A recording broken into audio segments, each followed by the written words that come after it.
Hello, welcome back to the channel. In this episode, we're going to talk about a decision that we're having to make this week about subletting our space. To give you a little bit of context, we're in the middle of a COVID pandemic and we have our own space, our own building. As of right now, I think that our building is a little bit too big for the amount of church that we have, and so there's room for other people to sublet that space. We've had two churches come up to us and ask, hey, can we use some of that space? They were renting with a school or some other kind of facility rental place, and because of the COVID restrictions, they're no longer able to rent. So they're just looking for places to worship. So I just want to talk a little bit about what are the things that we considered. First off, we wanted to look at our lending agreement. Are we allowed to sublet our building, first and foremost? So we're going to look through that. Second of all, what about insurance? Is our insurance company comfortable with us having people into our building? What happens if they break something, if they damage something, if they get injured? And then also, do the subletters, these churches, if they were to use our space, need to have their own insurance policy?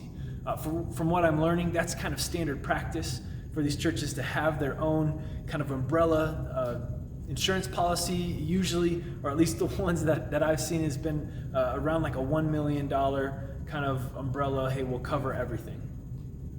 Beyond that, how does this affect other people? So our cleaning schedule, we'll need to clean after the other church comes in, but before we come in, are they going to be using our equipment?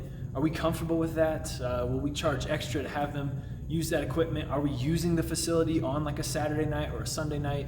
We do already have a church that's meeting here on a Sunday night, and so we just want to make sure that everything is coordinated together and we don't just jump into something and then can't figure it out. And then lastly is the price.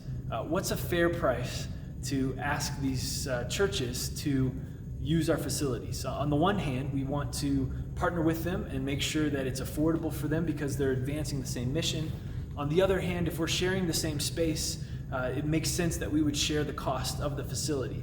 And then, ultimately, if we can't pay the bills on this facility, none of us get to rent it. So to me, it makes sense. We'll share some sort of burden. But here's what we're thinking of in order to make it fair. We're looking at what would it cost to rent an equal size or at least a similar size facility from one of the local schools in the public school system.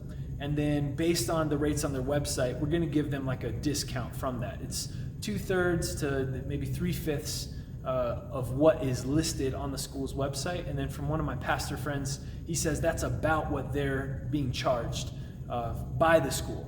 We view our facility will probably be of better value than a blank school. You don't have to set up and tear down. It's already set up for a church setting. But we want to make sure that it's at least affordable to kind of some of these other options to allow them to come and use our facility. So that's how we're basing the price. And then it's just a matter of putting into an agreement so that both we and they can plan for going forward, as opposed to just, hey, come on in and give us something. We want to write up. We'll use it for this amount until this date, for this price, so that we can kind of track, okay, this is working, this is not working. We can better plan because we know when our facility will be available to us. They'll be able to plan because they'll know when the facility will be available to them. So we'll see where this comes. If we're able to have some of these relationships with these churches, short-term or long-term, perhaps that'll be an upcoming video, and perhaps I look back at this and say, well, next year, we're going to do this very differently. All right, take care. Hope you guys have a good week.